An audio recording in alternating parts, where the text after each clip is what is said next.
I don't like the idea of a multiverse.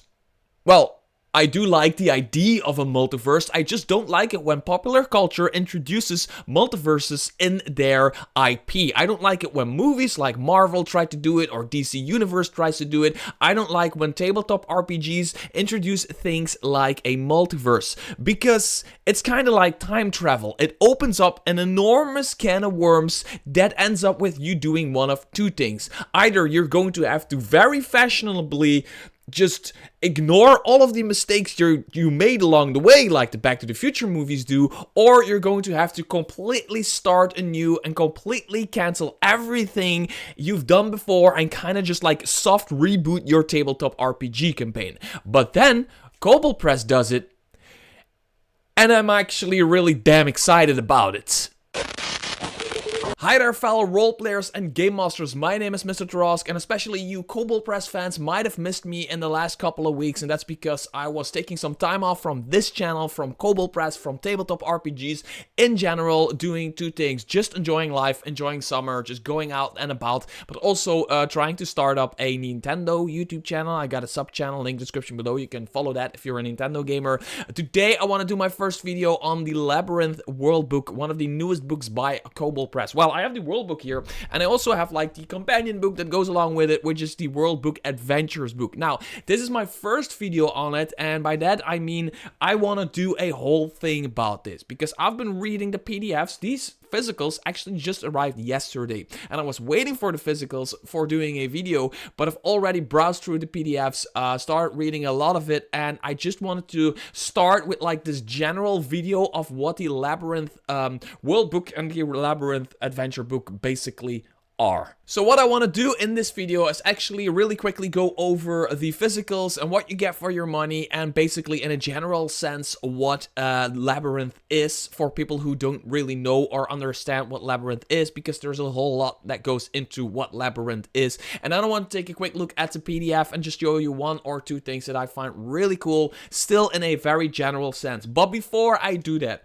really important, these books did something for me that I didn't think anybody would ever be able to do, and that might be the most important part of this video, and that is the Kobold Press is actually selling me a idea of introducing a multiverse to my game. I've always shied away from that. I've always hated that. Like I say in the introduction of this video, I just really don't like the introduction of multiverses, not because of I dislike multiverses in general. I just don't like the can of worms, the Pandora's box opening that comes with that. And Kobold Press, I don't know how they did it, but they did an amazing job on actually making it all make sense in a way. It's still a fantasy setting, it doesn't make sense at all, but it all makes sense in a fantasy setting. But also organizing it. They organized a multiverse, and the back right here says Tales of Adventure across 10,000 worlds. And they created something where all of the worlds you can actually think of, like if you want Midgard and Faerun and Middle Earth and I don't know, the world of Age of Conan, to come together in a way that it actually makes sense. Labyrinth is the way to do it, and I've never read anything where it is as easy and graspable. Is that a word? I'm gonna make that a word now. As graspable as Labyrinth from Kobold Press. I just wanted to quickly say that Kobold Press, you really did something that I thought was just completely, utterly impossible. So, like I always do, first, the physicals. Well, they're amazing. I have one issue with physicals from Kobold Press, and I don't know what it is, but lately their covers and some of the inside art just come out a little bit too dark. The art by itself is great. Everything about the books is great. The quality, the build quality, the print quality, the smell, really important. I always smell my books. But like just some of the artwork just comes out a little. Oh, it's really hard to show. Just comes out really a little bit too dark for my opinion. And my player's guide of Tales of Valiant and everything is right there. I'm seeing it right now. It's sitting there, and it's just a little bit too dark. It just doesn't pop like some of the older books used to pop. There's books here, like old books. Like this one, that look at this color difference. Look at this difference. Well, on camera it isn't like as noticeable as in real life, but there is a difference. There is a difference, and yeah, that's just like my one concern, my one complaint with Kobold Press books right now is that some of the art is too dark, which makes it lose like some of its depth. So here they are, the Labyrinth Worldbook and the Labyrinth Adventures book. Well, saying Labyrinth a lot in one video is really, really hard if English is not your native tongue, but I'm trying my hardest. Lead designers, Wolfgang Bauer, Celeste, and Celeste Conowitch, which is also like a last name, but like super talented, Richard Green, and then there's designers like Dan Dillon, one of my favorite designers. There's just a bunch of names here that just make it so that this book is going to be completely, totally awesome. Now, there's way too much to go into in this 305 pages thick world book, but I just want to like kind of show you the table of contents and then want to show you one or two things that I find really cool of it, about this. So the Labyrinth is basically a physical place. It exists between all of the other worlds, and there's a map of this somewhere in the book, between all of the other worlds, and it is a hub, so to speak, where you go to, and this hub by itself is not just like one of those blurry little pocket dimensions or whatever. It is like a real place you can go to. And that is what I like about this the most. They call that the Smithy. The Smithy is basically just a city. As you can see, it's a city right here. It's a social hub. It's like in a video game where you have this big social hub, like where you can meet other players, like and then just group up and do kind of things like MMORPGs or like shared world video games. This is kind of the same thing. You have the social hub, and from here you can go all different directions and visit all different worlds. And it is not just like when you see this in movies and everything, it's always like people just standing in the middle and then there's a lot of portals and they can just like pick and choose a portal. It's not like that. It's actually a world, and some of the other worlds you want to go to are like super easy to go to. There's a portal nearby or whatever, but some you need to take like staircases and go through a dungeon or go through caves or go to like go over a river that's like infested with monsters and that kind of stuff, and that is what makes this really, really unique. They also introduced like factions like the, what are they called? The key bearers or something like that. The Citadel of Keys. They're basically people who hold the keys to the portals and that kind of stuff.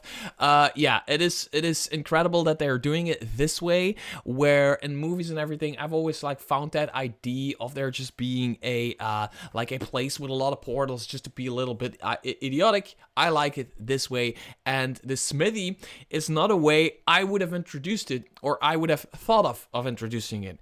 I would have made it a little bit more blurry, a little bit more, I don't know, vague and ever-changing landscapes and that kind of stuff, but no. Kobold Press is making it really graspable. Again, there I am with that word for players, for game masters to tell to their players, and actually for their players to get what their game master is trying to say. Like, really, it is a place, it is a city, it has its own trait, it has its own magic items, it has its own adventures. You can even adventure in that place.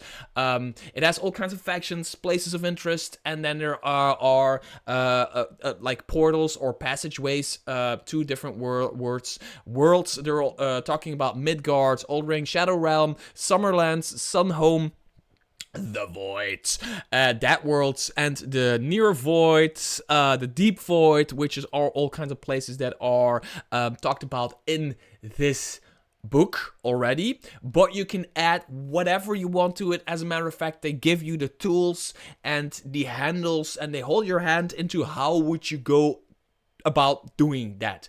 And then there's like a bunch of subclasses, new spells, new magic items. There's a complete pantheon. There's like a game master's guide, basically running labyrinth campaigns. And then there is a monsters of the labyrinth, which are monsters that are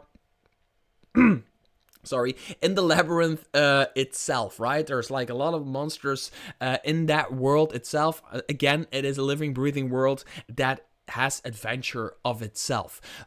Yeah, so that is basically like there's people who live in the labyrinth and just stay in the labyrinth in that world. That is just their world. And they know there's these portals, and there's even like a faction that defends the labyrinth from invaders, because sometimes invaders from different worlds come in because they want to take over the labyrinth, right? Because if you control the labyrinth, of course you control like the passageway from one portal to another. You're like God, right? You're like, okay, now we can stop all trade between Midgard and Faerun, for example. I don't know, right? So there's monsters and people, like especially like void monsters, every now and then they come in and they want to completely devour and completely eat the labyrinth and the smithy, which is the city. And there's like this faction that guards the labyrinth from that. There's the world. There's all kinds of stuff about the world tree. Yeah, it's really, really interesting. Just before I go take a look at the other book, I just want to take a quick look at the fighter subclass. Is in here somewhere. There it is. There's a fighter subclass, and I just really like this one, especially for its amazing, just the way it feels.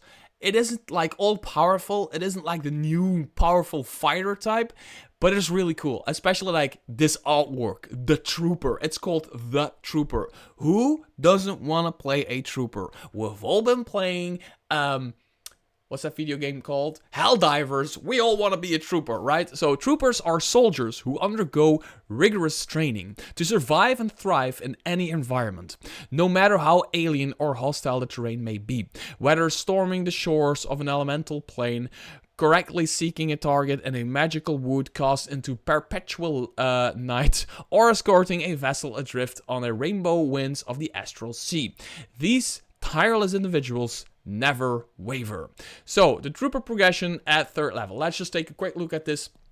Your training as... I'm just gonna zoom in and see if you guys can still see this. I just have to do this probably because it starts here. You can probably follow along a little bit better. Now, there is this one. I don't know who came up with it at Kobold Press. Never say die. I know. If you know, you know. Awesome. Conditioning. Your training has prepared you for many environmental conditions. This might be like the best thing about it, right? You gain the following benefits. You gain a climbing speed or a swimming speed equal to your walking speed. If you already have both a climbing and a swimming speed, increase both by 10 feet. So there is like super power building potential here, because if you play a trooper, let's say you play a Tabaxi trooper, you already have a climbing speed. You add a swimming speed to that. You're now like the king of movement, right? A Tabaxi trooper. That would be like really cool. You suffer the effects of exhaustion as if you have 1 level less than you currently have. You still die when you reach... Oh, so when you have like 4 levels of exhaustion, you only suffer level 3, you suffer level 4 at level 5, and then at level 6 you still die. So... yeah, your carrying capacity is now your strength score multiplied by 20. Originally it's 10 or is it 15? I'm not sure, but that's good. This is the weight in pounds you can carry. Well, we don't really use encumbrance and that kind of stuff in our games. We just use the common sense rule, and I'm just like, dude, you're carrying that kind of stuff around, you're going to need to drop something, or I'm going to like give you a penalty on your checks, on your climbing and swimming and walking and everything checks, because you're just like way too... there's too much on you right now. And they're like, okay, that makes sense. That's just how I do it. Which makes more sense when you play Theater of the Mind anyway. So, Guerrilla Tactics. Again, really cool name. You have learned to use mobility to your benefit. Once per turn, you can deal an extra 1d6 damage to one creature you hit with a weapon attack if you have moved at least 10 feet on the same turn. So I really imagine this trooper from the artwork just being like with his crossbow, like moving 10 feet and moving, and just moving across the battlefield and shooting people, right? The extra damage increases when you certain levels, which becomes 2d6, 3d6, basically sneak attack, but just a little bit less powerful, which is really, really good. At 7th level, when you're an ally, you can see. You or an ally you can see takes damage from a creature you can see. You can use your reaction to mark the attacker as your primary target. I never really liked marking mechanics in D&D, Tales of the Valley, whatever. But well, there we have it. When you do so, you gain the following benefits for 1 minute. Your movement speed increases by 10 feet. Okay, you can add a d4 to any ability check or attack roll you make against your primary target. This bonus increases when you reach certain levels of this subclass. Becoming a d6. Okay, I don't really know what they mean by this, because you can add a d4 to any ability check or attack roll. Do you choose? Do you have to say, like, I'm marking him and I'm choosing to add a d4 to all my ability checks? Or do you say, or do you, that's the grammar thing? I need to double check that. I'm gonna send a Discord message to Dots really soon. If the targeted creature drops to 0 hit points before the minute is up, I'm on a first name basis with Dots Stevenson. I'm the biggest Kobold Press fan in the world. If target creature drops to 0 hit points before the minute is up, you can use your next turn to make new creature you can see as your primary target. That's cool. You can use this feature a number of times equal to your proficiency bonus. Yada, yada, yada, yada, yada. So that is the Trooper. So the Trooper is all about mobility, about picking out targets, doing extra damage to certain targets. It's just like a really cool fighter type. Like, this is a subclass, so you need to combine this with what the fighter already has, like the extra damage, and then you use an action surge and that kind of stuff, which makes a Trooper like really this mobility dude that just goes across the battlefield, especially if you already have like a swimming speed or you already have a climbing speed. You can add a swimming or a climbing speed to that. I think the Trooper is really cool. But yeah, for now, that's all about the Worldbook, because there's too much to go into. Now, if you have certain things that you want me to talk about when it comes to these books, make sure to put that in the comments below. Hit the thumbs up and subscribe to this video. That tells me that you want to see this content from the Labyrinth. Just, you need to tell me so I can do that. But I really want to go into like the world building. I want to go more into the subclasses, that kind of stuff, because I absolutely love it. And then really quickly before I go, the Adventures book, I don't want to go too deep into this as well, because I want to make a separate video about this, which is probably going to be one video specifically about this book. I just want to say there is 1, 2, 3, 4, 5, 6, 7, 8, 9, 10, 11, 12 adventures in here. There's handouts in here, by the way, which is really cool. All from level 1 all the way up to level 8, which is great. You can have this entire campaign from level 1 all the way up to level 8 within the Labyrinth, or like the worlds of the Labyrinth, and these adventures bring you across like different places in the Labyrinth, but also different places beyond the Labyrinth, which is cool. But the coolest thing they're doing nowadays is they give you something. As a game master, they give you something to hold on to tie these things together. And every now and then, it's like a real cool story. This time around, it's more like an overarching thing than it is really a story. And it is all based around this magic item, which is a Fulton Door, which is a magic item. I'm not going to spoil it, but it is a special magic item. But all of the parts of this magic item, like it's kind of cliche, but hey, who cares? It's cool. Clichés are cool, right? Clichés exist for a reason. All of the parts of this magic item are scattered across the multiverse, and the players do these adventures and they find different parts, and then they figure out, oh, these parts all belong to the same magic item. They put 1 and 2 together and they get this door, right? Basically. Now, if you don't get the entire thing together and you're missing one part, it kind of still functions, but it doesn't function as well. It's that kind of story. Which I just wanted to point out really quickly, that adding that, like, there's also an NPC in here, which is a human mechanist, and it's an NPC that the players talk to when it comes to this overarching thing about the story, which gives the game master the handles you need to run this kind of book, like back to back, like all through the adventures. And I just want to say to Kobold Press that yes, keep doing this. Keep giving us an overarching story when you do adventure anthologies. And that's it for this book and the other book for now. Now, if you want me to touch on any specific subject when it comes to Labyrinth, the Worldbook, or the adventure book, make sure to put that in the comments below. Ask me any question.